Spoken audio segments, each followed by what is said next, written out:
Sizcə, sağlam təhsil necə olur? Və ya təhsil də xəstələnə bilərmi? Bəs o zaman simptomları hansılardır? Sizinlə həftə içi 5 gün sağlam təhsildən və günün aktual təhsil məsələlərindən danışacağıq. Sağlam Radioda 93 FM-də. Ənt Tədris Mərkəzi, Rabitəli Nitq Reabilitasiya Mərkəzi və Smart Education Bağçalar şəbəkəsinin sponsorluğu ilə sağlam təhsildəsiz dostlar, sabahınız xeyirli olsun. Qarlı, şaxtalı gün təbii ki, təhsildən bizi yayındırmayacaq. Ona görə də bugün studiyamızda iki qonaq elə vaxtında vədəsində gəlib studiyamızdadır. Firstland Akademiya Xaricdə Təhsil Şirkətinin direktoru Nurlan Ələkbərov. Salamlayıram sizi, xoş gəlmisiniz. Təşəkkür edirəm, dəvətinizə görə minnətdaram. Və Azərbaycan Texniki Universitetinin və Türkiyə-Azərbaycan Universitetinin İnsan Resursları Departamentinin direktoru, peşəkar koç Aytən Şıxəliyeva. Siz də xoş gördük. Xoş gəlmisiniz. Salamlayıram mən də sizləri. Ucadan danışacağıq. Yəqin ki, bizi qorxutmadığına görə artıq proqramımız efirdədir və bugün bol-bol informasiyalı bir proqram tərtib etmişik və hazırlanmışıq. Necə düşünürsünüz? Ümumiyyətlə, hava təsir göstərir təhsilə? Hava təhsilə təsir göstərməməlidir. Çünki təhsil öyrənmə həyatımızın hər mərhələsində var. Amma real şəraitdə bəzən yollar, nəqliyyat tələbələrin gəliş-gedişini çətinləşdirir. Amma onun da hal-hazırda alternativ üsullar var. O zaman da onlayn təhsilə keçirik. Çox gözəl qeyd etdiniz bunu. Siz necə fikirləşirsiniz Nurlan bəy? Mən də qoşduram eyni fikrini. Onlayn təhsil ən yaxşı. Amma mən sizə deyim ki, bu cür hava şəraiti ölkə ərazisində müşahidə olmasına baxmayaraq dərslər normal qaydada gedir. Hər halda biz də izləyirik xəbərləri və görürəm ki, həqiqətən də rəhbərliklərə də məktəblərin, tədris müəssisələrinin rəhbərliklərinə tapşırıqlar verilib. Müəyyən bir əgər hər hansı bir vəziyyət yaşanarsa, mütləq hazırlıq işləri, tədbirləri görüləcək.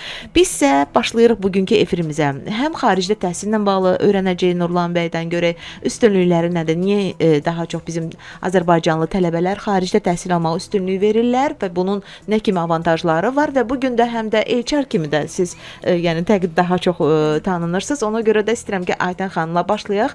Azərbaycan Texniki Universiteti və Türkiyə-Azərbaycan Universitetinin İnsan Resursları Departamentinin direktorusunuz.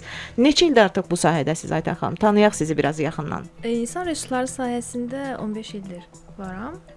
Universitetdə isə 1 ildir artıq fəaliyyət göstərirəm. Yəni təhsil sferasına, universitet baxımından təhsil sferasına yeni gəlmişəm və bu sfera mənim üçün çox maraqlıdır.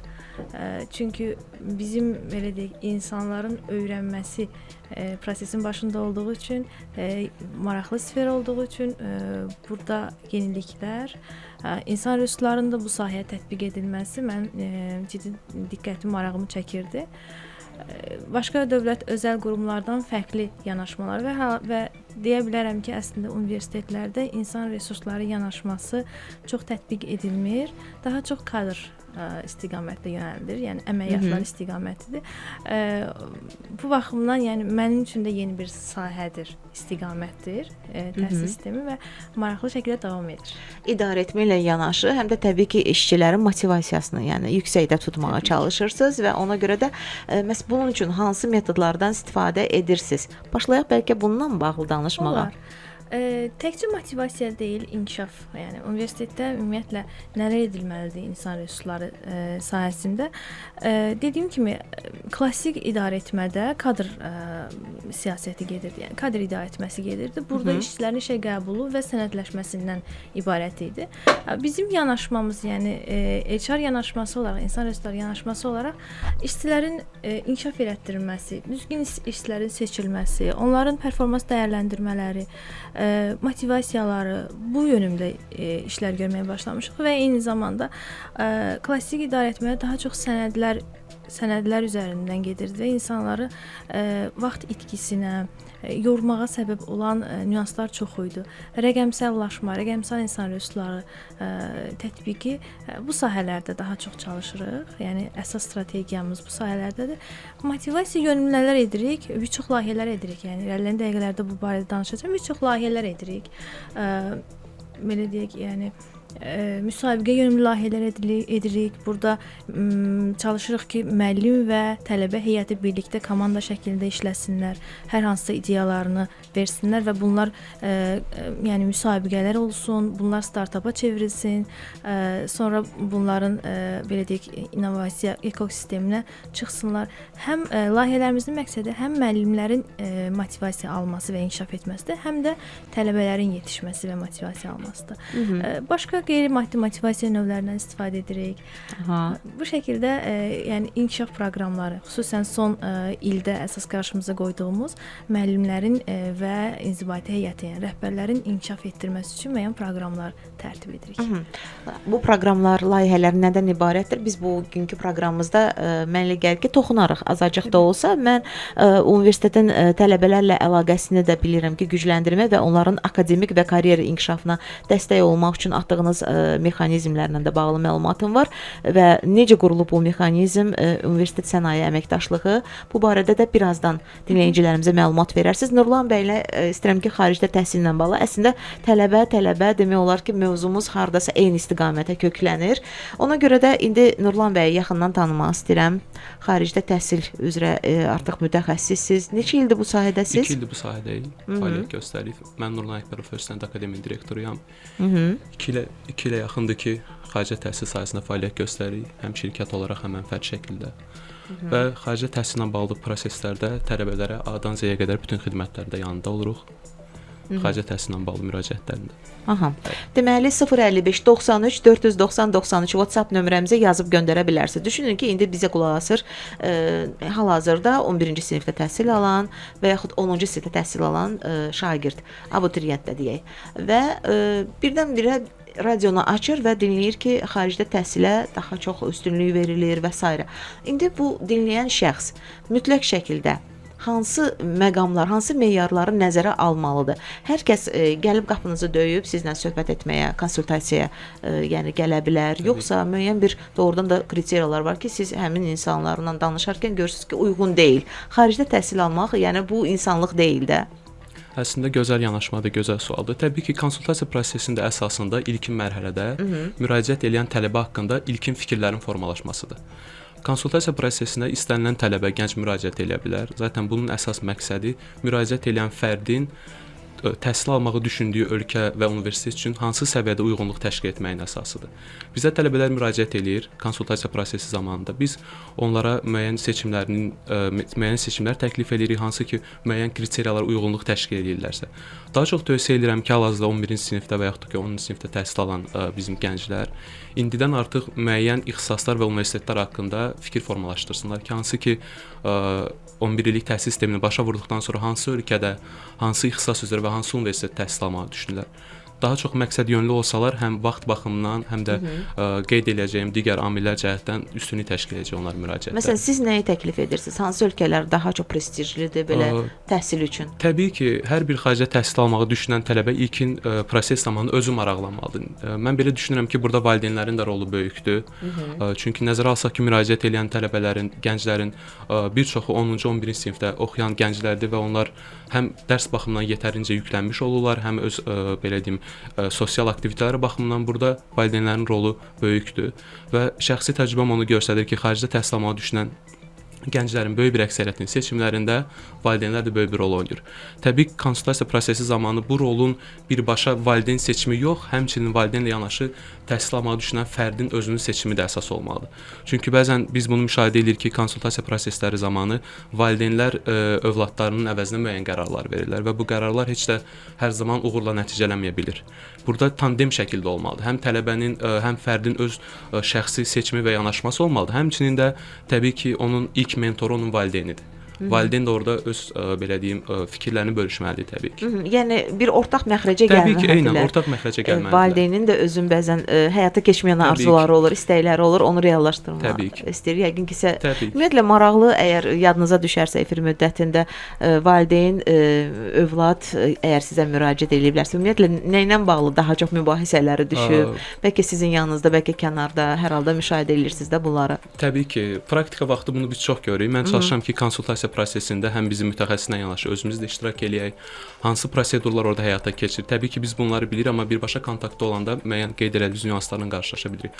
Bizdə bir dəfə belə bir nüans yaşanmışdı ki, hansı ki müraciət edən xanımın valideyni özünün ən böyük arzusu idi ki, öz övladını həkim olaraq görsün və mobbinq eləyirdi ki, xanım övladına ki, sən Türkiyədə tibb təhsili almaq istəyirsən.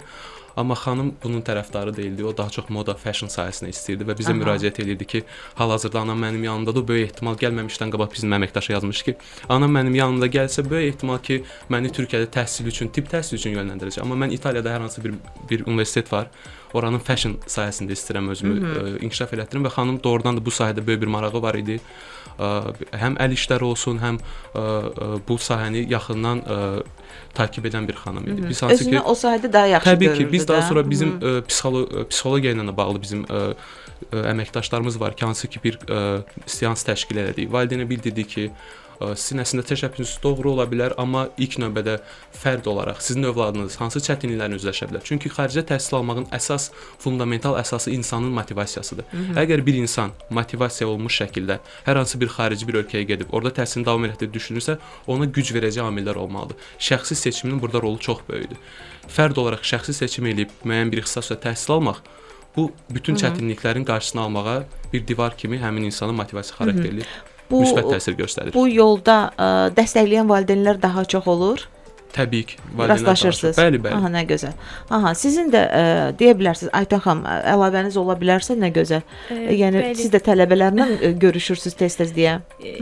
Biz Nurlan bəylə əslində mövzumuz eyni olsa da biraz fikirlərimiz burada fərqlənə bilər. Nədə fərqlənə bilər? Biz çalışırıq ki, tələbələri burada yetişdirək. Yəni Azərbaycan gənclərini, ixtisaslı kadrları əslində öz universitetlərimizdə, öz tələbənin öz seçimi olur. Yəni sadəcə Nurlan bəygildə xarici yönəldirlər. Biz Türkiyə-Azərbaycan Universiteti 1 ildir fəaliyyət göstərir, yeni açılıb, yəni keçən il ilk qəbullarını etdi və qəbullarını edən zaman bizdə açıq qapı günləri keçirilirdi. Tələbələr hələ ixtisas seçimi, yəni universitet seçimi etmədən öncə gəlib görüşürdülər və bunların böyük əksəriyyəti Türkiyənin böyük universitetlərində top 5-ə girən deyək, universitetlərində təhsil almaq istəyən tələbələr idi. Onlar sonra fikirlərini dəyişərək seçdilər Türkiyə-Azərbaycan Universitetini, çünki bizdəki təhsil elə Türkiyədəki həmin universitetlərin eyni proqram və eyni müəllim heyəti ilə keçirilir. Sadəcə tələbələr Türkiyəyə getmirlər, valideynlərin yanında, amma eyni təhsili alırlar. Heçmi məsələn Türkiyəyə bəzən yola düşmürlər, məsələn tanışlıq olurmu? Məsələn COVID-29 dönəmində olan bu dərs fasiləsi zamanı bizim heyət, yəni tələbələr hər 3 universitetlə, yəni anlaşdığımız 3 universitetlə səfər etdilər və orada təhsillərini davam etdilər bir müddət. Həm oradakı kampuslara tanış oldular, orada yəni belə deyək, mübadilə apardılar, təhsil mübadiləsi oldu. Proqramda var, bəli bu. Mütəmadi şəkildə gediş-dönüş var. Amma orada bir deyək ki, ehtiyac hiss etmirlər. Çünki eyni proqram və eyni müəllimlər, eyni laboratoriya, hər bir şey, yəni infrastruktur olaraq təmin edilib. Sadəcə Azərbaycanda bu təhsil davam edir. Bəli, məkan olaraq sadəcə Azərbaycandır və öz ailələrinin yanıdır. Aydındır. Deyimsə ki, demək olar ki, eyni tədris modelini təklif edir həm də bizim sponsorumuz, indi hal-hazırda deyəcəyim Ant Tədris Mərkəzi. Ant Tədris Mərkəzi Azərbaycanda innovativ metodlarla beynəlxalq təhsil imkanları təqdim edir. Mərkəz beynəlxalq sertifikatlı ingilis dili kursları, riyaziyyat EKT, müasir tədris metodları və müəllim hazırlığı proqramları ilə tanınır. Ant regionda metodik təlimlərdə praktiki EKT tədrisində proqrama daxil etmiş tək beynəlxalq TEFL təlim institutu mərkəzidir və bu bir təlimdə 2 və daha çox sahədə bilik alma imkanı verir. Sonda təlimlərin iştirakçılara beynəlxalq TEFL təlim institutunun New York baş ofisi tərəfindən təsdiq edilmiş sertifikatı veriləcək. Əlaqə telefonu deyirəm 050 312 1343 ünvan Çinar Park Biznes Mərkəzi, Instagram @education. Reklamlardan sonra digər sponsorlar haqqında da məlumat verəcəm. Sizsə sağlam təhsildəsiz qonaqlarımız var. Bugün Firstland Akademik Xaricdə Təhsil Şirkətinin direktoru Nurlan Ələkbərov və Azərbaycan Texniki Universiteti və eyni zamanda Türkiyə-Azərbaycan Universitetinin İnsan Resursları Departamentinin direktoru peşəkar koç Aytan Şxəliyeva studiyamızdadır. Sağlam təhsil. Daha yaxşı gələcək buradan başlayır. Vitali Nitq reabilitasiya mərkəzidir. Müasir dövrdə ən çox valideynlərin rastlaşdığı uşaqlarda nitqin vaxtında inkişaf etməməsidir və valideynlər təkcə bununla bağlı deyil, həm də övladlarının gec danışmasından danışırlar, qüsurlu danışmasından gileylənirlər, narahat olurlar və bəzən tez və yaxud da ki gec müraciət edən valideynlər də olur ki, bu cür Vitali Nitq reabilitasiya mərkəzi kimi mərkəzlərə. Ona görə də mən tövsiyə eləyərdim ki, həkim laqabedlər bilin ki, hər uşaq üçün ayrıca hazırlanan fərdi məşqlərlə bu problemləri aradan qaldıracaqlar. Təkcə nitqlə bağlı deyil, autizm sindromlu uşaqlarla da çalışırlar. Yetər ki, siz vaxtında müraciət edin, maraqlanın. Nömrə deyəcəm, əlaqə saxlayın. 050 867 27 43. Bir daha təkrar edirəm, yazın, qeyd edin. 050 867 27 43. Söhbət etdiyim Vitali Nitq reabilitasiya mərkəzi idi. Söhbətimizi davam etdiririk. Bugün qonaqlarımız var. Bugün Sağlam Təhsildə görüşürük. Firstland Akademiya Xaricdə Təhsil Şirkətinin direktoru Nurlan Əkbərovla və eyni zamanda Azərbaycan Texniki Universiteti və Türkiyə-Azərbaycan Universitetinin İnsan Resursları Departamentinin direktoru peşəkar koç Aytən Şıxəliyeva ilə. Nurlan bəy, Aytən xanım məlumat verdi ki, biz daha çox ölkə daxilində təhsilə üstünlüyü veririk. Sizə biraz qəribə gəlmədi bu? Baxın, fürsətdə, hal-hazırda deyə bilərsiniz ki, xaricdə təhsil almaq üçün nə kimi üstünlükləri var? Təbii ki, bunun doğru vurğuladı Aytən xanım. Azərbaycanda da yetərincə nüfuzlu təhsil müəssisələri var, həm dövlət təhsil müəssisələri, həm özəl təhsil müəssisələri. Lakin bu bir reallıqdır ki, statistikada bunu göstərir ki, müəyyən reytinq cədvəli təmin edən müəyyən bir qurumlar var ki, hansı ki, çox təəssüf ki, Azərbaycan universitetlərinin heç biri top 1000 universitetlər reytinq siyahısında yer almır. Və xaricdə təhsil almağı düşünən əsas amil təhsilin keyfiyyəti, təhsil resurslarının zənginliyi və əlçatanlığıdır. Bir tələbənin xaricdə təhsil almağa motivasiya edən əsas amil sırf təhsilin keyfiyyətli olmalıdır. Bu o demək deyil ki, Azərbaycanda da yetərincə keyfiyyətli təhsil müəssisələri var, qeyd elədiyim kimi. Amma çox təəssüf ki, statistika bunu göstərdi ki, biz top 1000-ə düşə bilmirik. Bizim universitetlər top 1000-ə düşə bilmir və xarici təhsil almağı düşünən tələbələrin böyük bir əksəriyyəti müraciət edəndə bizim qarşımızda sorğu olaraq məqsəd qoyurlar ki, mən istəyirəm ki, top 500 olan universitetlərdə təhsil alım. Bunun da müəyyən səbəbləri var ki, həmin universitetlər daha reytinqli universitetlərdir, həmin universitetdə təhsilin keyfiyyəti daha yaxşıdır, həmin universitetdə təcrübə proqramları daha çoxdur və böyük şirkətlər var ki, hansı ki, dünya miqyasında tanınmış şirkətlərdir. Artıq sonuncu kursda artıq tələbələrə böyük imkanlar yaradırlar, təqaüdlər təklif edirlər, əmək haqqı təklif edirlər ki, artıq 4-cü kursda sən təhsil alırsansa, təhsilini bitirdikdən sonra gəlib bizim müəssisədə yetərincə yüksək əmək haqqı ilə çalışa bilərsən. Müxtəlif amillər var ki, bu təhsili motivasiya ki, tələbə getsin xaricdə təhsilini davam etdirsin. Təqaüd proqramlarından danışdı. İstəyərdim bu barədə də biraz danışaq. Çünki valideynlər də maraqlandırır ki, əgər təhsil alacaqsa, xüsusi bir təqaüd proqramları olacaqmı? Təbii ki. Kimlərə bu şamil olunur? Təbii ki. Təqaüd proqramları həm dövlətlər tərəfindən, həm təşkilatlar tərəfindən verilir tələbələrə və bu təqaüd proqramlarının da təbii ki, müəyyən kriteriyalar daxilində tələbələr yararlana bilir. Bunun üçün biz əsas olaraq tələbə ilə konsultasiya prosesi zamanı onun göstəricilərinə nəzər yetiririk. Müəyyən təqaüd proqramları ölkələr üzrə dəyişkənlik təşkil edə bilər, amma böyük bir əksəriyyətində tələbə qarşısında qoyduğu göstəricilər, kriteriyalar eynilik təşkil edir. Hansı ki, bu ümumi göstəricinin yuxarı olmağıdır. Hansı ki, bu məktəb vaxtında və yaxud da ki, bakalavr vaxtında ümumi bal göstəricisinin yuxarı olmalıdır. Biz tələbələr təklif edirik ki, GPA-ləri 85 üzəri olsun. Əgər IELTS skor əldə ediblərsə 7 üzəri olsun və akademik göstəricilərlə yanaşı təqaüd almağa təhsil edən universitetin sosial həyatında nə qədər aktiv iştirak ediblər, könüllü proqramında nə qədər aktiv iştirak ediblər, hər hansı bir müəyyən əlavə bacarıqları varmı müəyyən bir sahələrdə, idman sahəsi də ola bilər, bu mədəniyyətlə bağlı bir sahə ola bilər, könüllü proqramları da ola bilər.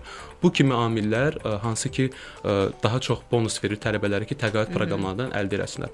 Lakin bəzi ölkələrdə var ki, İtaliya və digər ölkələrdə var ki, sosial yönümlü təqaüd proqramları var. Bu təqaüd proqramları daha çox ünvanlanır sosial təminatı daha aşağı olan tələbələrə.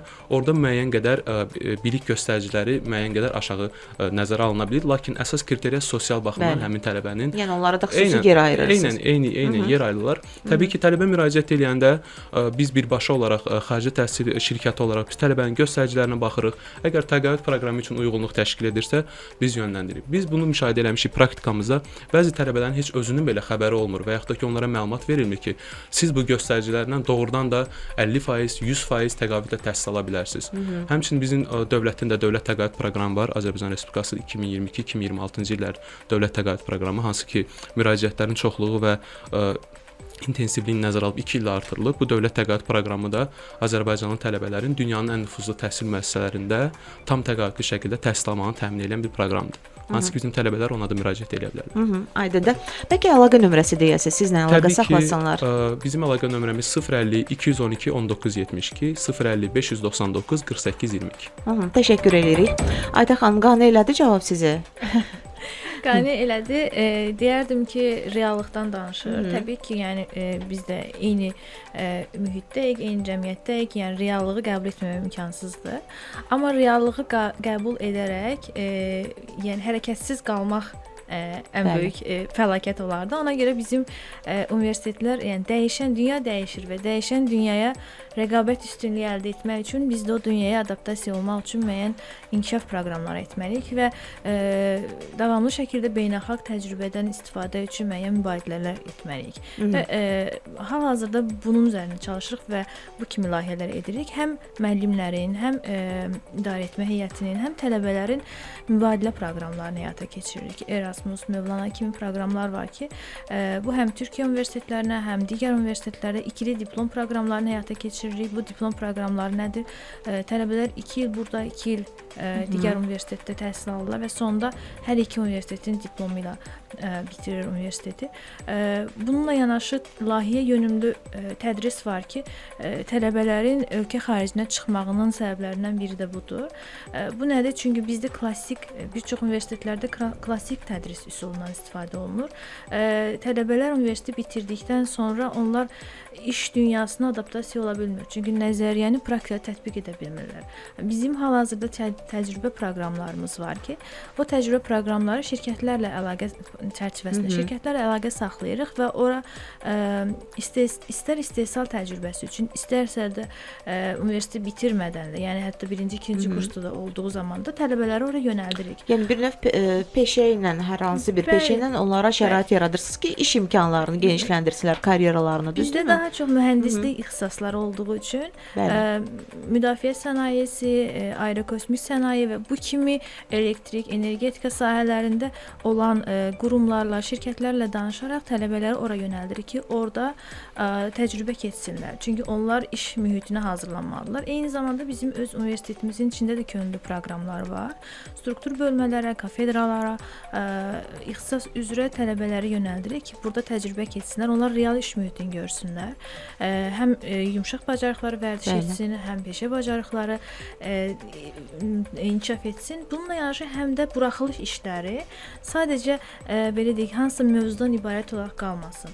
Sənayədə real problemləri götürərək onlar buraxılış şəkildə hazırlasınlar və sənayədən bir məsləhətçi ilə, yəni daxildə rəhbərindən başqa sənayədən bir məsləhətçi ilə bunu işləsinlər ki, daha sonra həm cəmiyyətə faydalı olsun, həm də tələbələr yetişsinlər, yəni iş mühitinə alışsınlar. Məsələn, daha çox hansı peşələrə maraq yaranır tələbələrimizdə? Bizdə əsasən mühəndislikdir. Sırf mühəndislikdir. Yəni, çünki Texniki Universitetidir. Sadəcə Türkiyə-Azərbaycan Universitetində orada da elədir. Kompüter mühəndisliyi, qida mühəndisliyi, sənaye mühəndisliyi əsasən yəni texniki olduğu üçün yəni bu yönümlü istiqamətlənib və bizim qurumlarımız da, yəni dövlət qurumlarımız da müdafiə sənayesi ilə əsasən çalışırıq. Çünki istiqamətlər elədir və müxtəlif mühəndis inkişaf proqramları tərtib edilir.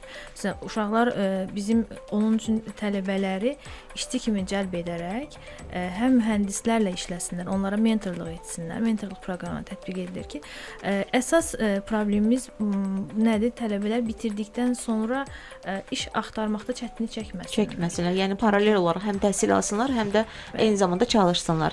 Aydındır. Bir də sizi təbii ki, təqdim edəndə insan resursları idarəçiliyi, yəni bunu xüsusi vurğuladım. Həm də koçsunuz, bunu da unutmayaq. Çünki bildiyim qədərilə koçluq özü bir mentorluqdur. Yəni kimsə sizə bir baxaraq da təbii ki, bir ideal olaraq da sizi seçə bilir və istəyərdim bax bu işdə koçluq sizə, bax bu universitet tələbələrindən çalışmaqda, onların dəstəyində hansı imkanları yaradır? Məsələn, bir var başqa cür müdaxilə, bir də var ki, sırf koçluqla bağlı yanaşma olur. O hər hansı bir dəyişikliyə tələbələrdə bir gətirib çıxarırmı səbəb kimi? Təbii. Öncə onu deyim ki, koçluq mentorluq deyil, mentorluq kimi bir peşədir. Yəni psixoloqluq, koçluq, mentorluq bunlar Ayrıca. ayrılıqda peşədir. Fərqi odur ki, mentor öz sahəsi üzrə təcrübələrini ötürür, bölüşür. bölüşür. Koç isə belə deyil. Koç tələbənin özündə, yəni şəxsin özünün sualların cavabını özü tapması üçün ona dəstək olur. Yəni hər hansı problemi var.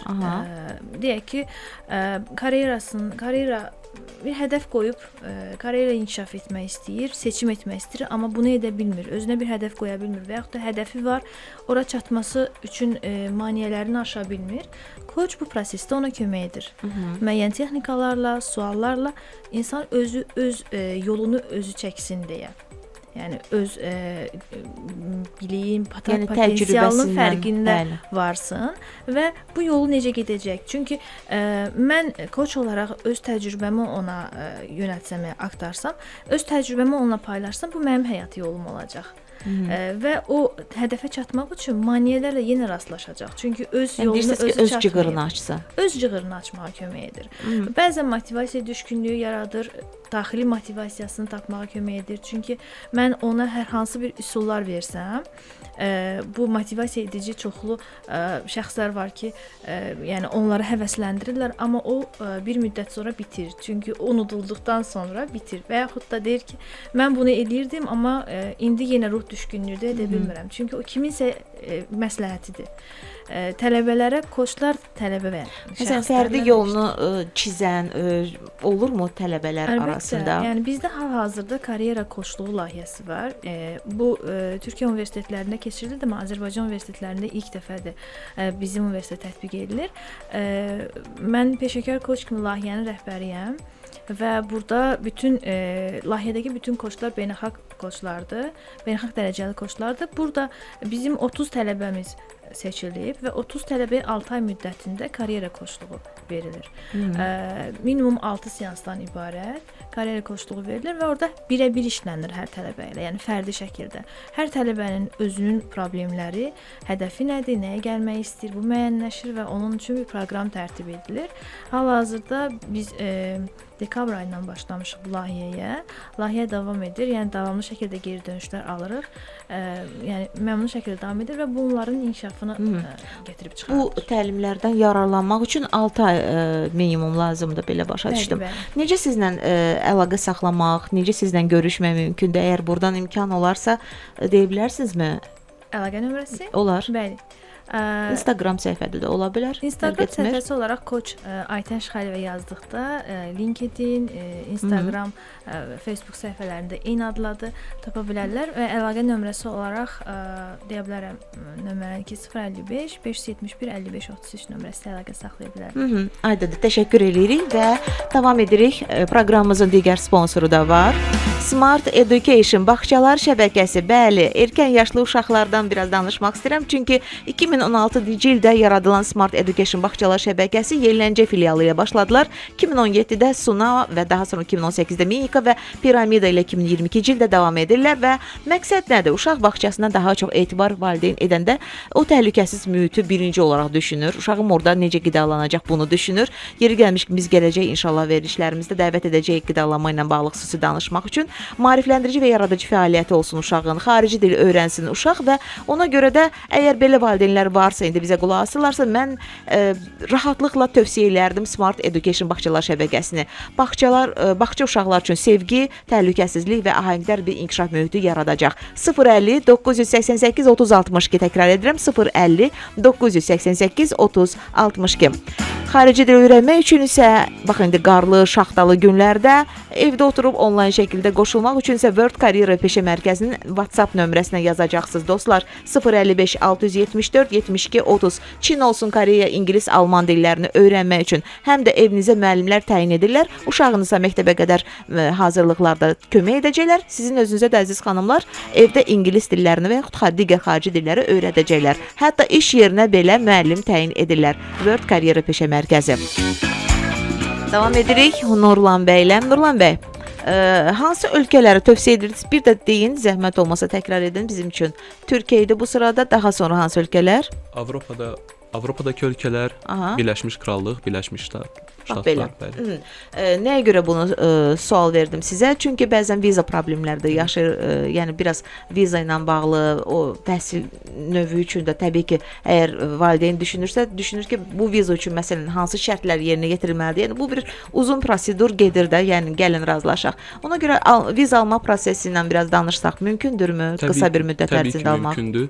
Belə deyim, ümumiyyətlə xarici təhsil müraciəti prosesi bir neçə hissəyə bölünür. İlkin mərhələ bu konsultasiya prosesidir. Bəli. Hansı ki, konsultasiya prosesi vaxtı həm biz tələbəni tanıyırıq, tələbənin istəklərini, tələbə hansı universitet təhsil almağı düşünür, hansı ixtisasla maraqlanır, göstəricilər uyğunluq təşkil edirmi həmin ixtisas üçün, əgər uyğunluq təşkil etmirsə alternativlər ona təqdim edirik, təqaüd proqramı ilə bağlı məlumat veririk. Daha sonra biz müraciət hissəsinə başlayırıq, hansı ki, uyğunluq təşkil etdiyi halda tələbənin seçdiyi ölkə və universitetlərə müraciət edirik. Lakin qeyd elədiyiniz kimi çox gözəl vurğuladınız. Bu əsas fundamental əsaslardan biridir ki, əgər tələbə xaricdə təhsil alacaqsa, bu viza prosesi olmalıdır. Buna görə də biz viza prosesinə tələbə müraciətindən bir neçə ay, hətta bəzi ölkələrdə viza ilə bağlı proses biraz uzana biləcəyi ehtimalı nəzərə alıb, tövsiyə edirik ki, 2 və 3 ay öncədən artıq viza üçün müraciət eləsinlər. Məsələn, bu kimi hansı suallardan daha çox sizə müraciət edirlər? Yəni onların bir növ narahat eləyən nə olur? Xarici təhsillə bağlı təbii ki, gözəl vurğuladınız. Daha çox tələbələrlə yanaşı valideynləri də narahat edən suallar olur. İlk növbədə xarici təhsillə bağlı ən çox bizə ünvanlanan sual viza və daha sonra təhsil aldıqdan sonra diplomlarının tanınmağı ilə bağlı olan məsələdir.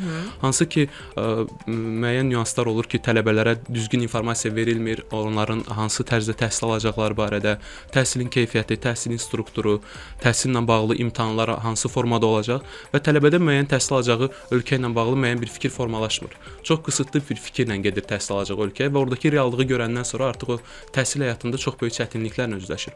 Ona görə bizim məqsəd olaraq, şirkət olaraq qarşımıza qoyduğumuz əsas məqsəd, əsas nüans dolğun şəkildə informasiya vermək tələbələrə. Hansı ki, bu tələbə gedib nələrlə qarşılaşa bilər? Məsələn, qalma yerlərinə bağlı. Təbii ki, belə deyim, tələbə əgər müraciət eləyirsə, müxtəlif seçimlər mövcuddur. Bəzi universitetlər özlərinin kampusları var, özlərinin yataqxanaları var, onlar təklif eləyə bilər. Bəzi tələbələr bildirə bilərlər ki, mən özüm fərdi şəkildə qala bilərəm. Yəni bu tələbənin seçimindən asılıdır. Təbii ki, əgər tələbə müraciət eləsə, biz onun oturum izni və yaşamla bağlı belə deyək, bu xidmətləri də biz göstəririk tələbələrə. Yaxşı, biraz sənədlərdən danışaq. Qeydiyyat üçün hansı sənədlər tələb olunur? Qeydiyyat üçün belə deyək, tələbənin gedəcəyi ölkədən asılı olaraq sənədlər dəyişkənlik təşkil edə bilər. Belə mən indi hal-hazırda vurğulayacağam. Əgər Avropa, İngiltərə və Amerikaya getməyi düşünürsə, təbii ki, ilkin şəkildə tələbənin göstəriciləri daha yüksək olmalıdır. Əgər bakalavr təhsili almağı düşünürsə, attestat qiymətləri yüksək olmalıdır. Magistr təhsil almağı düşünürsə, bakalavr təhsil müddətində olan göstəricilər yüksək olmalıdır və əsas şərtlərdən biri də tələbənin dil biliyini təsdiq edən sənəddir. Bu IELTS də ola bilər, TOEFL da ola bilər, SAT də ola bilər. Təbii ki, tələbənin təhsil alacağı universitet və ölkədən asılı olaraq və ixtisasdan asılı olaraq bu sənədlər dəyişkənlik təşkil edə bilər, amma 90% hallarda bu sənədlər tələbədən tələb olunur. Daha sonra isə müraciət vaxtı motivasiya məktubları tələb oluna bilər, referans məktubları tələb oluna bilər və təcrübəmiz onu göstərir ki, motivasiya məktubunun tələbələrin təhsil müraciətləri zamanı çox böyük faktor oynayır. Hansı ki, bildiyimiz kimi təhsil ölkələri də fərqlənir. Amerika təhsil sisteminin tələbəyə yanaşması tamam fərqlidir. İngiltərə təhsil sisteminin tələbəyə yanaşması tamam fərqlidir. Amerika təhsil sistemi daha elastikdir. Tələbəyə seçim tanıyır, daha çox seçimlər verir. Tələbə 4 il orada təhsil alacaqsa 2 il ümumi məlumat alıb, daha sonra 2 il ixtisaslaşır həmin ixtisas üzrə. Amma İngiltərə sırf ixtisaslaşmış kadrlar istəyir. Düşünür ki, eynən bir profil üzrə ixtisaslaşmağını istəyir. Ona görə biz tələbənin gözləntilərini nəzərə alıb motivasiya məktubunu alanda və motivasiya məktubu yazılanda biz ona bildiririk ki, hansı şərtlər daxilində, hansı ölkədə və hansı universitetdə sırf bildirməlidir ki, niyə mən bu universiteti? Çünki həmin universitetin qəbul şöbəsi yetərincə müraciətlər olunur Azərbaycandan. Son zamanlar xarici təhsil almağı düşünən gənclərimizin sayı çox olub, bu tendensiyadır, xoş bir haldır. Bəli. Və onlar seçim etməlidirlər. Nəzərə alın ki, Azərbaycandan 100 tələbə müraciət edirsə, bu 100 tələbədən neçəsi qəbul olacaq? Təbii ki, bu qəbul şərtlərinin əsas amillərindən biri tələbənin akademik göstəricilərinin yüksək olmağı, tələbənin referans məktubunun yaxşı olmağı və motivasiya məktubunun yaxşı olmağı. Bu göstəricilər uyğunluq təşkil edəndə Təbii ki, digər detallarla bağlı da sual verərdim, amma bu şəxsən danışılası bir məsələ olduğuna görə dinləyicilərimizdən xahiş eləyəcəm ki, əlaqə saxlasınlar Nurlan bəylə. Əlaqə nömrəsini bir daha deyəcəyik birazdan. İstəyirsinizsə lap elə indi də deyin. 050 212 19 72 050 599 48 22. Aydındır. Böyük Britaniyanın adını çəkdiniz, Amerika Birləşmiş Ştatlarını. Yəni təbii ki, elə bir ölkələrdir ki, bunlar həm yaşayış baxımından da o qədər də aşağı deyil də. Yəni maddi imkanları biraz yüksək olmalıdır ora yollanan, ora üst tutan tələbələrin. Çünki reallıqdan danışırsa bunu mütləq nəzərə almaq lazımdır. Amma baxın, bizim ölkəmizdə hal-hazırda ilə Aytan xanım studiyamızda həm Türkiyə-Azərbaycan universitetlərini təmsil edir, bir insan resursları departamentinin rəhbəri kimi, həm də Texniki Universitet, Azərbaycan Texniki Universitetində çalışır, insan resursları departamentində. Bizim tələbələrimizin hal-hazırda bircə problemi var ki, mən təhsilimi bitirib işlə təmin olunacağam mı? Görəsən iş tapmaq rahat olacaqmı? Ən çox bu sualla müraciət eləyirlər. Yəni bizim ümumiyyətlə daha çox xaricə üst tutmaların da bir növ səbəbi kimi də mən sizə deyim ki, bu olur. Yəni keyfiyyətli təhsil alım, daha sonra axtarılan kadr olum. Budur yəni tələbələrin əsas problemi. Bu yönümlü nələr edirik və ya gələcəkdə nələr planlayırıq? Əsasən layihə əsaslı tədris üsullarının tətbiq etməsinə çalışırıq və buna dair müəllimlərin inkişaf proqramları hazırlanır ki, tədris yönümlü, yəni yeni innovativ üsullardan, layihə əsaslı üsullardan istifadə etsinlər, yəni praktiki öyrətmə üsullarından istifadə etsinlər və eyni zamanda imtahan sistemində də layihə əsaslı imtahanlar, yəni klassik test üsulla imtahanlar artıq qiymətləndirmədə o nəticəni vermir. Və yaxud da tələbələr bunu sualları əzbərləyərək nəyisə cavab verə bilərlər, yüksək nəticələr də əldə edə bilərlər, amma bunun təcrübə mütləq tətbiqində bilmirlər. Onun üçün tədris metodlarından öncə dəyişiklik etməyə çalışırıq. Yəni əsas hədəfimiz və bunun üzərində işlər gedir ki, həm tədris metodlarında dəyişiklik edilsin, həm də həmçinin öyrəndiklərinin tətbiq etməsi üçün şərait yaratmaq. Bu layihələrdir. Bizim əlaqə saxladığımız, yəni əməkdaşlıq etdiyimiz şirkətlərlə müəyyən layihələr həyata keçirilir. Bunlara mentorluq dediyim kimi az öncə də mentorluq proqramları tətbiq edilir və bizdə müvafiq strukturlar yaradılır ki, Smart Tech məsələn innovatorlar mərkəzi, texnoloji transfer ofisi, bunlar startaplar yetişdirməyə, innovatorlar yetişdirməyə və onların öz startaplarının demo deylərini keçirtmək üçün şərait yaratmağa, öz investorlarını tapmağa, yəni bir növ tələbələri sahibkar ruhlu, sahibkar düşüncəli yetişdirməyə çalışırıq ki, onlar sadəcə özlərini işçi kimi görməsinlər. Daha çox belə yaradıcı düşünə bilsinlər. Həmçinin texnoloji transfer ofisi nə edir burada? Onların tələbələrin öz layihələrini kommersiallaşdırmağa kömək edir. Yəni biznes bazara çıxartmağa kömək edir. Bu cür layihələr həyata keçiririk ki, gələcəkdə, yəni indi hal-hazırda da mövcuddur və gələcəkdə də bunun daha çox genişləndirilməsi yəni planlaşdırılır. Bəli, universitetlər bu prosesdə necə iştirak eləyir? Bu haqda da biz birazdan Ən Tədris Mərkəzi Smart Education Bağçalar şəbəkəsi və Rabitəli Nitq Reabilitasiya Mərkəzinin sponsorluğu ilə sağlam təhsil davam edir və Aytan xanım, sonda sizə sual vermək istəyirəm. Ümumiyyətlə Azərbaycanda koçluq mədəniyyətini inkişaf etdirmək üçün hansı addımlar atılmalıdır? Öncə Beynəlxalq Koçlar Təşkilatı tərəfindən bu biraz tanıtım həyata keçirilməlidir. Çünki real peşəkar koçluq insanlar tərəfindən düzgün bilinmir. Yəni sosial şəbəkələrdə yayılan, trend olaraq yayılan, koç olmayan insanlar tərəfindən yanlış informasiyalar ötürülür insanlara.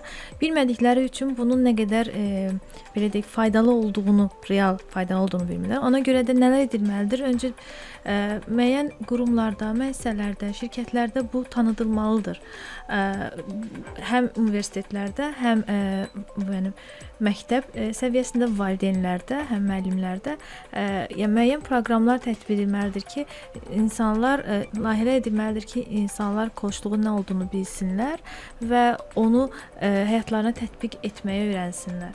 Çünki tətbiq etdiyi zaman, yəni koçluq bir düşündürmə sənətidir. Biz düşüncələrimizi dəyişdikdə həyatımız dəyişir. Bir nəfərin həyatının dəyişməsi onun ətrafının həyatının dəyişməsidir. Ona görə düşünürəm ki, daha doğru məlumatlandırma və doğru ünvanlarda məlumatlandırma edilməlidir ki, insanlar faydalansın bundan. Nurlan bəy, gələcəkdə xaricdə təhsil almaq istəyən tələbələrə siz buradan nə məsləhət görərsiniz? İlk növbədə gələcəkdə təhsil almağı düşünən gənclərimizə akademik göstəricilərinin daha yüksək tutmaqlarını. Yəni ilk növbədə məktəb belə deyək 11 illik təhsil müddəti dövründə çalışsınlar, aktiv olsunlar. Həm məktəbin sosial həyatında qiymət göstəriciləri yaxşı olsun. Əmin olun ki, bu kimi amillər daha sonraki müraciətlər vaxtı onlara çox köməklik göstərəcək. Həmçinin əgər universitet vaxtı bakalavr təhsil alırlarsa, universitetin sosial həyatında aktiv iştirak eləsinlər, müxtəlif layihələrdə iştirak eləsinlər, könüllü proqramında alternativ dilləri öyrənməyə çalışsınlar. İngilis dili ilk növbədə ekstra bir dil öyrənmiş olmaları böyük bir onları uğur gətirəcək. Həmçində əsas tövsiyə eləyərəm ki, məqsəd yönlü olsunlar. Bəli. Hansı ixtisas və hansı belə deyim sahə üzrə təhsil alacağını artıq 10-cu, 11-ci sinifdə artıq insanlar bir yol üzrə məqsədli şəkildə irəliləyəndə uğur onlarla bir yerdə olacaq. Hətta daha biraz erkən. Təbii ki, daha erkən, amma biz tövsiyə edirik ki, 9-10-cu sinifdən artıq bu daha uyğunluq təşkil edir. Yaxşı vurğuladınız. Baxın, xarici dil öyrənmək üçün də doğrudan da çalışmaq lazımdır. Çünki digərlərindən sizi fərqləndirən bu olacaq. Bəlkə də həm də bu olacaq. Onlayn təhsilə üstünlük verə bilərsiniz. Çünki hava şəraiti buna hardasa bir kömək edir. Həqiqətən də evdə rahat bir şəkildə isti bir mühitdə siz xarici dili öyrənəcəksiniz. İstənilən qrafik əsasında World Career Peşə Mərkəzinə müraciət edin. Başkənd isə hər zaman sizi gözləyir. Baxın, artıq Ramazan ayına start veririk. Bir neçə gündən sonra iftar süfrələri, imsaq süfrələri əlbəttə ki, başkənddə də sizin üçün açılacaq. Çox sağ olun, minnətdarıq gəldiyinizə görə və bir daha xatırladıram, qonaqlarımız Firstland Akademiya Xaricdə Təhsil Şirkətinin direktoru Nurlan Ələkbərov və Azərbaycan Texniki Universiteti və Türkiyə-Azərbaycan Universitetinin İnsan Resursları Departamentinin direktoru, peşəkar koç Aytən Şxəliyeva idi. Bir daha minnətdaram. Təşəkkür edirik. Sağ olun. Yekunlaşdırdıq. Bugünkü proqramımızı sabah da eyni saatda eşidiləcəyi 11-12 arası sağlam təhsildə olun. Sizinlə Samir idim.